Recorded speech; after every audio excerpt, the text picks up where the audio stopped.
참 하나님은 우리를 이렇게 불러주셨다고 하는 사실들이 다시 한번 이게 새로운 말이 아니면서도 새삼스럽게 참 많이 와닿는 그런 시간을 오늘 이 말씀을 준비하는 내내 가졌었습니다.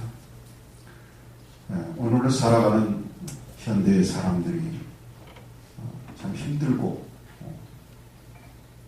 또 맥빠지고 좌절하고 하는 것 중에 하나가 뭐냐면 바로 무의미라고 하는 것입니다. 자신들이 세우는 목표를 이루기 위해서 나름대로 열심히 뛰어갑니다. 또 성공이라는 목표를 이루기 위해서 나름대로 푸른 꿈을 안고 모든 것을 희생을 각오를 하고 그리고 그 목표를 향해서 열심히 달려갑니다. 예수를 안 믿는 교회를 안 다니는 사람들이라고 해서 그들이 다 불성실하게 그저 아무렇게나 살아가는 거 아니잖아요. 대부분의 사람들이 참 열심히 살아가요. 그런데 자신의 그 목표를 이루었다고 생각하는 그 순간 밀려오는 이 무의미에 좌절하고 절망을 합니다. 한순간에, 아주 한순간에, 어느 한순간에 자신이 그렇게도 달성하려 했던 그 목표가 허망해지는 거예요. 아마 우리 효정자매는 있지만 한다운 음악을 연주하고 하는데 내가 그 세계를 직접 경험한 건 아니니까 잘 모르겠지만 짐작한데 그 많은 음악도들도 그런 허무함을 좀 느끼지 않을까 그런 생각을 해봐요. 정말 하루에 그렇게 많은 시간을 매일매일 갈고 닦고 그렇게 해서 어느 정도 경주에 이루었는데 자기도 모르게 누가 무엇을 자극을 줘서도 아니고 생각지도 않은 순간에 한순간에 이러고 있지? 무엇을 위해서 내가 이렇게 하고 있지? 그런 어떤 무의미함을 느꼈을 때 오는 어떤 허탈함, 허무함 그런 것들이 사람들에게 적적히 있다고 하는 것이죠. 제가 워싱턴에 있을 때도 어떤 한 50 정도 되시는 성도님이셨어요. 저희 교회 성도님은 아니었고 교수하는 그런 분이었는데 참 잘 나가는 그런 비즈니스맨이었어요. 사업가였어요. 그래서 자꾸 사업을 또 걱정하고 좀 그런 면으로서 보면 자기도 성공한 사람이고 이민 와서 참 이민자의 성공한 삶을 살았다고 할 만한 사람인데 그분이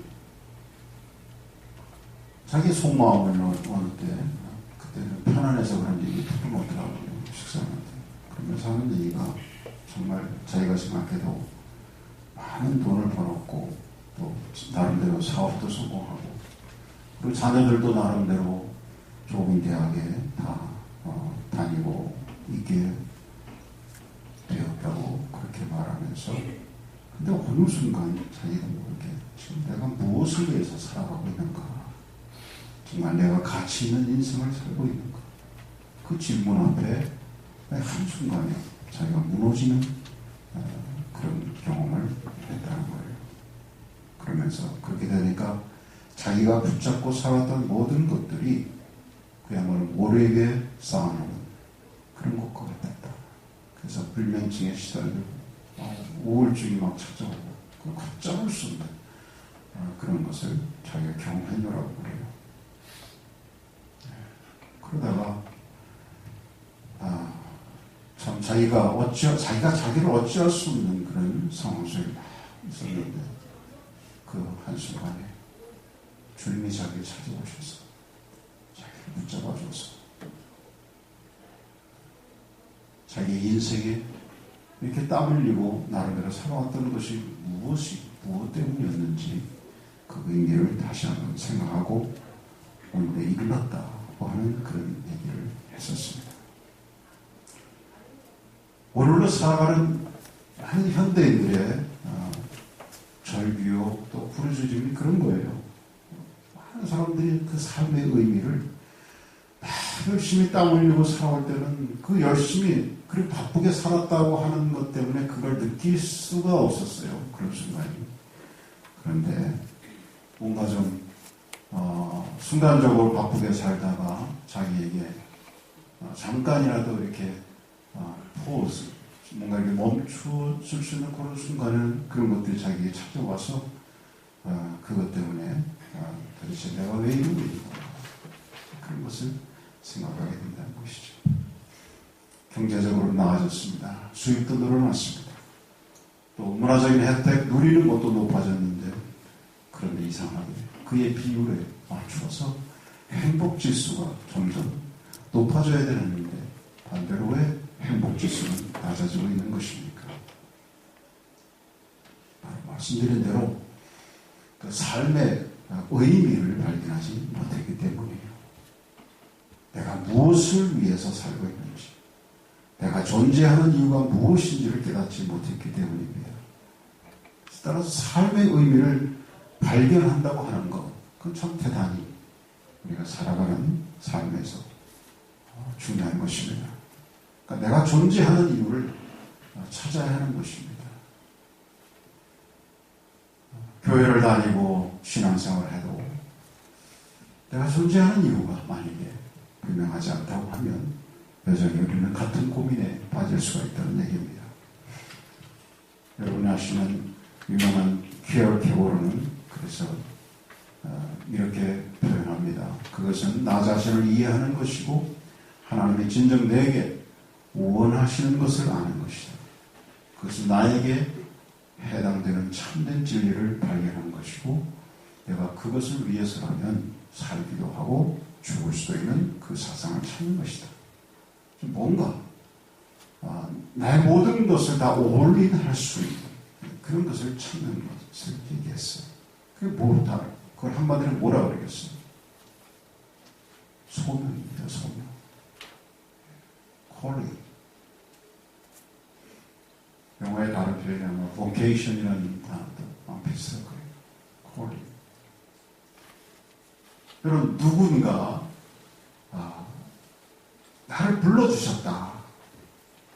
이것이 우리에게 없으면 참 그것처럼 고독하고 허망할 수가 없어요. 그러니까 누군가 그분의 그 의미 있는 일을 위해서 나를 불러주셨다. 그래서 그 일을 내게 맡겨주셨다고 하는 것.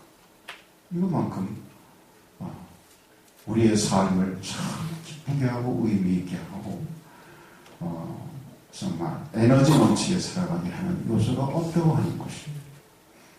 여러분 단언컨대 단정적으로 결론적으로 말씀드릴 건데 하나님의 백성은 한 분도 예외 없이 하나님께서 부르셨다고 하는 것을 믿으시기 바랍니다.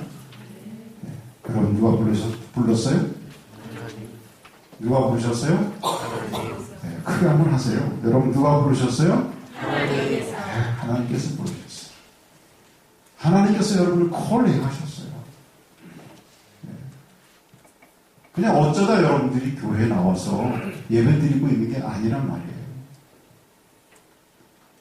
심지어는 어떤 친구에 의해서 여기에 교회 한번 가자 그래서 불림받은 사람조차도 하나님이 여러분을 부르셨기 때문에 그런 찬스가 그런 특권이 주어진 거예요. 하나님 여러분을 부르셨습니다. 자꾸 우리는 하나님께서 우리를 부르셨다고 그렇게 얘기할 때 전제되는 마음들이 뭐냐면 하나님이 어떤 분이신데 그 하나님을 사실적으로 그 하나님의 속성에 대해서 한 번도 공부해 본 적도 없고 들어본 적도 없고 그냥 일반적인 개념에서의 하나님을 생각하는 사람들조차도 하나님은 그냥 큰 분, 하나님은 아주 멀리 계신 분. 이래서 그분이 나와 함께 이제 개인적인 어떤 or personal relationship, 어떤 개인적인 관계를 맺는 것에 대해서 상당히 실감이 안 나는 거예요. 그러니까 그냥 나는 내 인생 살아가는 거다. 그렇게 사람들 많이 생각하는 거예요. 소명이라고 하는 것은 나를 불러주신 하나님의 부르심 앞에서 삶의 목적을 깨닫고 그것을 위해 살기도 하고 죽을 수도 있는 헌신과 역동적인 삶의 태도를 의미하는 것입니다. 여러분, 세상을 움직인 영향력 있는 사람들은 모두 그 하나님의 부르심에 대한 분명한 소명의식을 가지고 응답한 사람들입니다. 그 하나님의 부르심에 생명을 걸고 헌신한 사람들이 바로 세상을 변화시켰습니다. 여러분이 하나님이 부르심에 그 부르심에 대한 분명한 확신이 있고 그 확신 속에서 여러분들이 최선을 다해서 삶을 살아가신다면 여러분을 통해서 세상을 변화시키십니다. 여러분, 소명의식이 불타는 이 사람들의 믿음의 특징이 있어요. 한 3가지 정도 말씀드릴 수 있겠는데 그런 사람들은 거의 대부분 하나님의 말씀에 사로잡혀 살아가요. 왜냐하면 그들이 철저히 깨닫는 것은 하나님의 말씀은 저들의 삶의 기둥이에요. 양식이라고 하는 것을 알거든요. 하나님의 말씀이 뭐예요? 기둥이에요. 그들의 삶의 기둥이에요. 기둥이 없으면 집도 무너지고 모든 것이 무너지잖아요. 기둥이 그만큼 중요한데 저들의 삶에 있어서의 기둥이 뭐냐? 하나님의 말씀으로 저들이 깨닫는 거예요. 철저히 깨닫는 거예요. 그렇기 때문에 그 말씀과 함께 씨름하고 말씀을 묵상하고 말씀 앞에 어긋나지 않는 삶을 살려고 그렇게 몸부림을 치는 거예요. 여러분, 우리 잘 아는 디모데후서 3장 16절의 말씀 보면 성경은 살아있는 것입니다. 그야말로 성경은 생명의 말씀인 것입니다. 그래서 모든 성경은 하나님의 감동으로 된 것으로 교훈과 책망과 바르게 함과 의로 교육하기에 유익하다 그랬어요. 그게 성경이에요.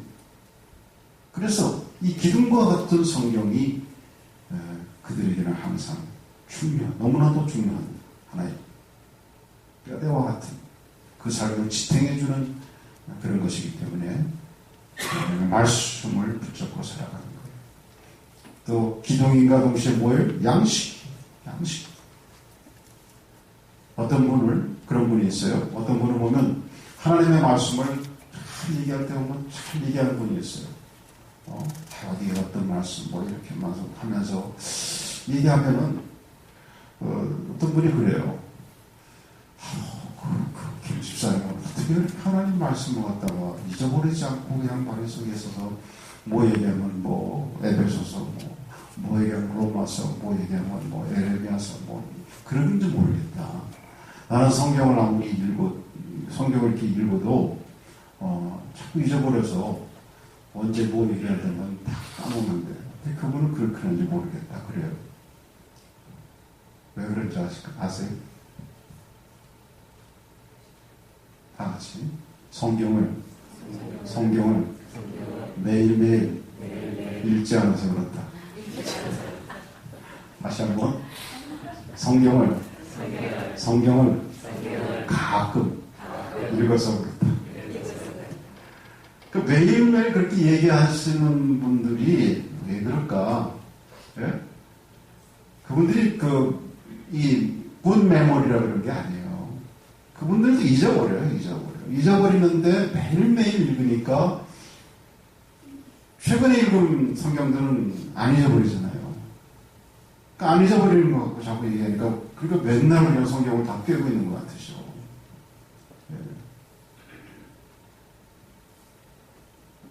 예, 그렇습니다. 여러분, 성경이 왜요? 양식이잖아요, 양식이라고 하는 것은요, 어떤 사람이, 내가 4개월 전에 먹었던 국밥, 그러면서, 그 국밥 가지고 4개월 전에 먹은 거 가지고 지금의 양분을 유지하려고 한다면 말이 됩니까?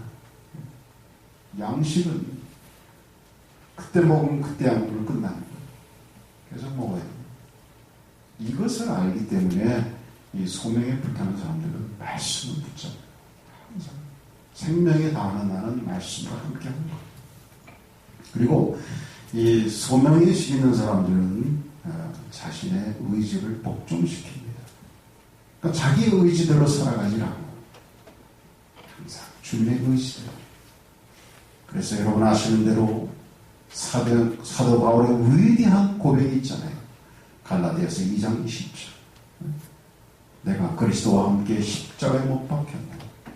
그런 적이 저는 내가 사는 것이 아니요 내 안에 그리스도께서 사시는 것이다. 고백이 있잖아요. 그러니까 자기 의지대로 살아가지 않겠다고 하는 거예요. 이 소명의식 있는 사람들은 자기 중심, 자기 의지대로 살아가지 않아요. 여러분, 주님께서 이 땅에 계실 때에 그가 겟세마네 동산에서 기도하실 때에 그 기도의 포인트가 뭐예요? 내 의지대로 결정하고 행동하지 않겠다고 하는 그런 고백의 표현이 있습니까? 그리고 소명의식이 불타는 사람은 세 번째로 고난을 묵묵히 견뎌내고 극복해내는 사람이에요. 그런 특징이 있어요. 고난을 견뎌요. 에레미야 선자는 수많은 고난을 당했어도 그것을 묵묵히 참았습니다. 우리에게 어려움이 있었을 때 그 어려움을 자기가 감당해야 될 것이라고 한다면 그것을 잘 감당해 나가요. 피할 수 없는 일임을 알면서도 피하려고 하는 것은 미련한 일이에요. 그렇다면 내가 견뎌야 할 일이라면 견디겠다는 그런 나름대로 각오가 우리에게 있어야 하는 것입니다. 공부하는데도 그렇지 않나요? 그렇죠? 또 위대한 연주자가 되는 것도 그렇지 않나요? 그게 뭐 그냥 되는 게 저절로 되는 게 아니지 않습니까? 나름대로 견뎌야 할 그런 어려움들이 얼마나 많이 있겠습니까? 그런 것들을 피해버리면 그 얘기는 하나님이 내게 부르셔서 그 부르심의 일을 감당할 수 있는 기회가 있지가 않다는 것을 이들은 아는 것입니다. 그래서 심지어는 그 고난이 의미가 없다고 생각하지 않을 뿐더러 그 고난이 유익이다라는 고백까지 하는 거예요. 시편 119편 71편에 보시면 그 시편 기자가 그런 위대한 고백을 합니다. 고난당한 것이 내게 뭐라 했어요? 고난당한 것이 내게 유익이다. 단독적으로 그렇게 말했습니다.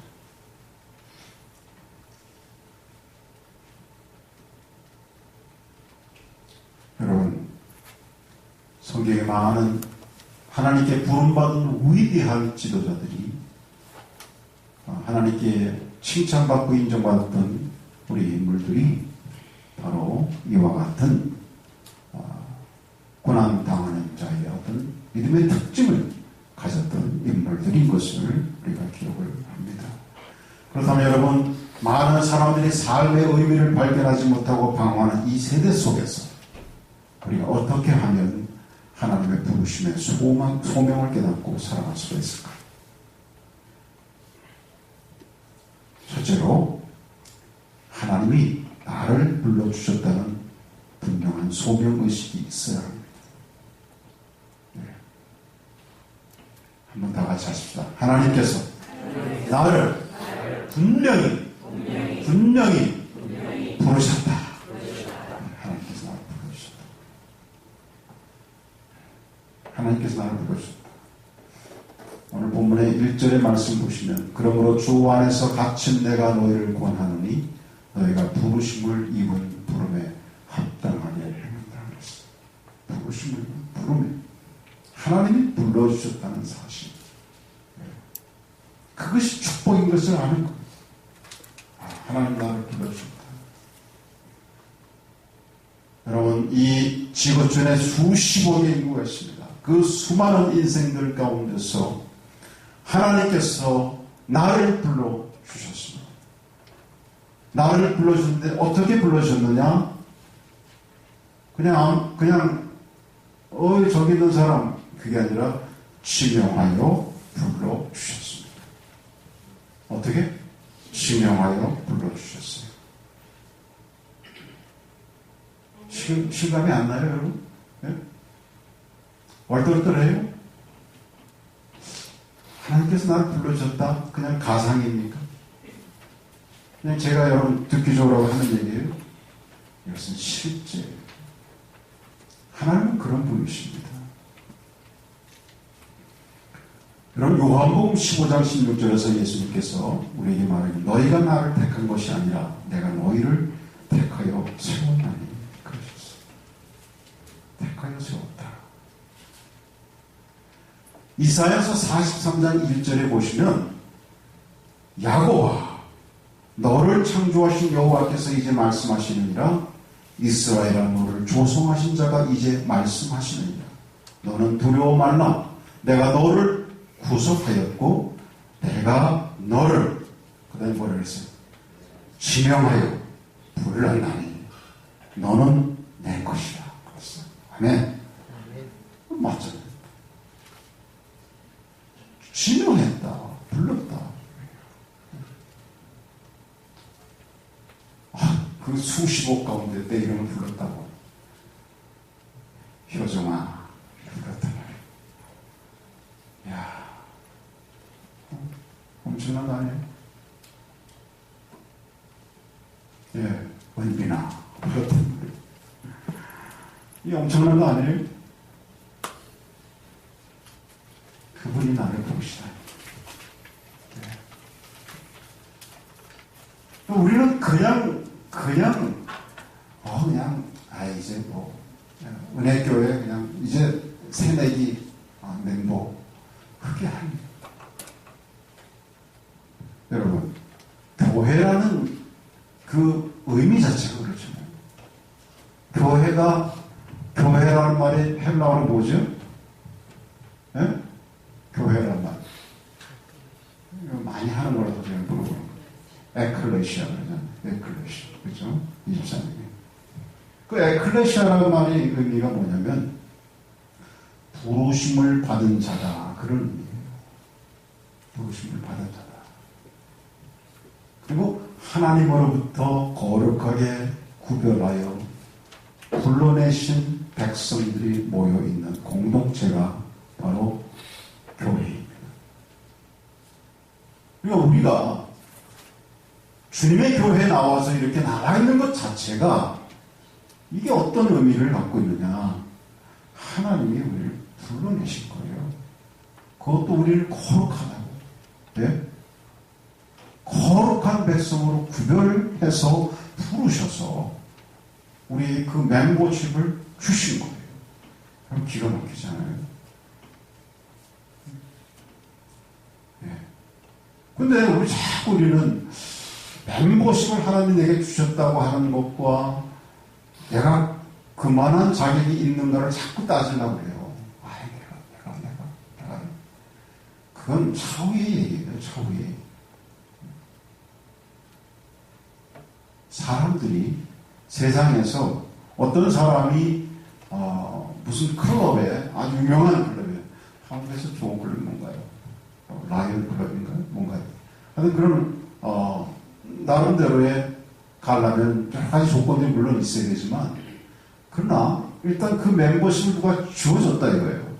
그러면 사람들이 볼 때에 뭘 보고 그 사람이 멤버니 아닌지 판단하죠. 그 후에는 그거 보고 하는 거예요. 멤버십이 있으면 그렇잖아요. 하나님께서 여러분을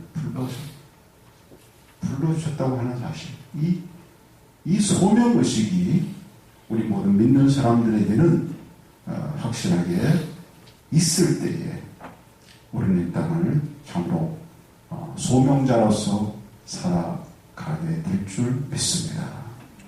여러분, 우리가 이런 소명의식을 확실하게 갖고 있다고 하는 것은 뭐냐면 그건 소속감이에요. 우리가 누구에게 속했느냐? 하나님께 속했다. 세상에 속한 것이 아니라 이제는 우리가 하나님께 속했다. 기가 막힙니다. 우리는 하나님께 속한 자들. 하나님께 속한 자들. 그걸 좀 더 하나님께 속겠다고 하는 것을 갖다가 좀 이건 점잖은 표현이고 그걸 좀 원색 다 같이 한번 하세요. 하나님께 붙었다. 네, 우리는 하나님께 붙은 자들. 네, 하나님께 떨어져 있는 자는 하나님께 붙어 있는 자들.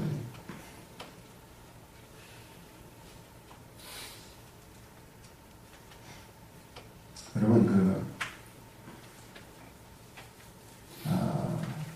이사야서 41장 14절을 보시면 거기에 그런 말씀이 있어요. 지렁이 같은 너 야곱아, 너희 이스라엘 사람들아 두려워 말라. 나 여호와가 말하니 내가 너를 도울 것이다. 내 부속자는 이스라엘의 거룩한 자니라. 그렇게 말하고 있어요. 그래서 모르겠어요. 왜 이스라엘 지렁이 같은 자들이라고 그랬을까? 여러 가지 나름대로 주관적으로 생각하고 또 짐작하고 뭐 해석할 수는 있겠지만 그런 생각이 들어요. 그냥 지렁이처럼 징글징글하게 말이에요. 그래도 어쨌든 간에 저들이 계속해서 말썽 피고 또 힘들게 하고 그러면서도 그래도 하나님과 붙어있는 존재다. 여러분 우리는 누구에게 붙어있어야 되냐면 하나님께 붙어있어야 돼요. 하나님께. 요한복음 15장에 있는 저는 그래서 그 포도나무 비유를 참 좋아하는데 15장 5절에서 우리에게 말하기를 나는 포도나무요 너희는 가지니 저가 내 안에 내가 저 안에 있으면 이 사람은 과실을 많이 맺나니 나를 떠나서는 너희가 아무것도 할 수 없습니다. 그랬어요. 여러분 이게 반대로 저와 여러분의 고백이 되기를 간절히 축원합니다. 하나님 떠나서는 나는 아무것도 할 수 없습니다. 하나님 떠나서는 내가 공부도 할 수 없습니다. 하나님 떠나서는 내가 연주도 할 수 없습니다. 하나님 떠나서는 내가 비즈니스도 할 수 없습니다. 하나님 떠나서는 내가 어떤 사람과의 좋은 관계도 유지할 수 없습니다. 하나님 떠나서는 내가 아름다운 가정을 이끌어갈 수도 없습니다. 하나님 떠나서 내가 우리의 자녀들을 잘 케어할 수도 없습니다. 이런 고백이 저와 여러분에게 있기를 간절히 바랍니다. 우리는 하나님께 속한 자들이기 때문에 그렇습니다. 두 번째로 소명의식이 있는 사람, 하나님의 부르심에 합당한 책임 있는 삶을 살아가야 해요. 다른 말로 하면 소명받은 백성다운 삶을 살려고 하는 이러한 몸부림, 이러한 노력이 있어야 한다는 것입니다. 오늘 이 본문의 말씀의 2절과 3절을 보시면 모든 겸손과 온유로 하고 오래 참음으로 사람 가운데서 서로 용납하고 평안에 매는 줄로 성령의 하나되게 하신 것을 힘써 지키라 말하면서 나름대로 하나님의 백성다운 삶을 살아가는 사람들의 어떤 성품을 말했다고 할까요? 하나님의 부르심을 입은 사람들의 그 삶의 모습 속에 몇 가지를 소개했는데 그들은 매사에 겸손하다고 그랬어요. 겸손은 하나님 앞에서 자신을 낮추는 것입니다. 하나님은 나의 창조주시고 나는 하나님의 피조물임을 고백하는 것입니다. 그래서 항상 그분 앞에 그분을 생각하면 그리고 그분이 나를 불러주셨다고 생각하면 험보로 비험보 점점 낮아질 수밖에 없는 것입니다. 그리고 하나님을 부르는 입은 성도는 온유하다고 그랬어요. 온유하다. 그 온유라고 하는 말의 그 헬라어는요, 이게 어떤 의미를 갖고 있냐면 야생동물 아시죠? 그 야생동물을 이제 길들여서 주인 마음대로 사용하는 그런 의미를 그 온유라는 말이 갖고 있는 거예요. 그 야생동물의 느낌은 뭐예요? 우리가 주는 거는 길들여지지 않아서 자기 멋대로 행동하는 거 아니에요. 근데 그것이 잘 길들여졌다. 그와 같은 것이 뭐냐? 옵니다. 그러니까 하나님 앞에 소명의식을 가지고 살아가는 하나님의 백성의 모습은 온유한 모습이라고 합니다. 나를 불러주신 그분의 뜻에 따라서 내가 결정하고 행동하고 살아간다는 것이죠. 그리고 하나님의 부르심을 입은 성도는 오래 참는다고 했습니다. 쉽지 않은 것이죠. 그렇지만 우리가 분명히 나를 이끌어주시는 그분의 무엇을 하실지, 분명히 그분이 나를 이 자리에 세우신 뜻이 계시다고 하는 것을 알기 때문에, 거기를 신뢰하기 때문에 우리가 인내하며 참아나가는 것이, 하나님이 결실하심을 분명히 믿기 때문에 그렇습니다. 이런 모습으로 하나님 백성다운 삶을 살아가는 이런 모습이, 소명 의식이 있는 우리 믿음의 사람들에게 있어야 되는 것입니다. 마지막으로 세 번째, 하나님의 부르심에 합당한 사명을 가지고 살 것을 말씀하고 있습니다. 즉 사명자의 삶.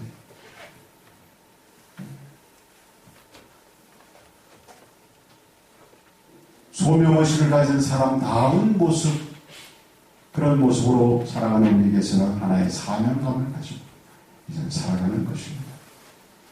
하나님께서 우리를 괜히 부르셨을까? 하나님께서 저와 여러분을 부르셨을 때는 분명히 부르심의 이유가 있다고 하는 것을 확신하는 것입니다. 우리가 소명의식을 가지고 산다고 하는 것은, 그래서 다른 말로 하면 바로 사명감을 가지고 살아가는 것을 의미하는 것입니다. 여러분, 우리가 이 사명의 삶을 살아간다고 하는 것은, 그것은 하나님과의 관계 속에서 살아가는 모든 것들, 하나님을 위한 일이 되어야 함을 고백하고 그렇게 살아가는 것을 말합니다. 사도 바울이 골로새서 3장 23절에서 그래서 그것을 이렇게 표현했어요. 무슨 일을 하든지 마음을 다하여 주께 하듯 하고 사람에게 하듯 하지 말라. 그렇게 말했습니다. 그러니까 사명자의 삶을 살아가는 사람들은 그 사명자의 삶을 살아간다고 하는 것은 무엇이냐? 우리가 하는 모든 일들을 주께 하듯 한다. 주님의 영광을 위해서 한다. 그것이 사명자의 삶을 살아가는 삶이라고 하는 것입니다. 여러분, 그러니까 사명자로 살아간다고 하는 것이 어떤 특별한 그 무엇을 또 하는 그런 거로 우리가 생각하면 안 돼요. 여러분, 사명자로 살아간다고 하는 것이 자꾸 우리의 생각 속에는 어떤 선교사로 우리가 특별히 우리의 모든 것을 다 두고 가야지 되는 것, 그리고 특별히 어떤 미니스터로 살아가는 것, 우리 이런 생각을 갖는데 그게 아니라, 그렇다고 하면 그 사람들만 하나님이 콜링하셨죠. 우리 모두는 아까 말씀드린 대로 하나님께 부름받은 사람이다? 아니다. 부름받은 사람이다. 그럼 우리가 다 하나님께 예외 없이 부름받은 사람이라고 하면 우리는 부름받은 사람으로서 소명자로서 사명의 삶을 살아가야 되는데, 그 사명의 삶이 뭐냐? 우리 사도 바울의 이 고백이 바로 그 삶이라고 하는 것이에요. 여러분, 무슨 일을 하세요? 어디에서 고용이 돼서 일을 하고 계세요? 그 일을 하면서도 내가 시간과 얼마의 월급을 받기 위해서 일을 한다가 아니라 그 일을 통해서 그 자리에서 바로 무슨 일을 하든지 마음을 다하여 주님께 하듯 한다. 내가 접하는 사람들, 오는 고객들을 향해서 내가 주를 대하듯이 그 일을 한다는 거예요. 그럴 때 거기에서 주시는 놀라운 열매가, 사명자로서 살아가는 열매가 있다고 하는 것입니다. 여러분, 우리 은혜교회 성도님들, 특별히 우리 학생들도 공부할 때에 여러분, 우리가 공부할까? 포커스가 거기에 맞춰지면 여러분은 사명자의 삶을 살아가는 거예요. 내가 왜 공부할까? 사명자의 삶. 내가 주님의 영광을 위해서, 그 일을 위해서 내가 이 일을 한다고 할 때, 아까 말씀드린 대로 내게 있는 여러 가지 어려움과 고통을 극복해 나갈 수가 있고, 그리고 그것이 의미 있는 삶에 대해서 우리의 삶을 붙잡아 줄 줄 믿습니다. 주님 앞에 다 같이 한번 고백하십시다. 하나님은 나를 사명자로 불러주셨습니다. 하나님은 나를 사명자로 불러주셨습니다. 기도하겠습니다. 고마우신 주님, 우리가 예수 믿는다고 하는 것이 그냥 이 땅에서 우리의 삶의 한 부분인 것처럼 생각하지 않게 하옵소서. 하나님이 나를 불러주신 것이 그냥 불러주신 것이 아니라 지명하여 불러주셨다고 했습니다. 그 부르심에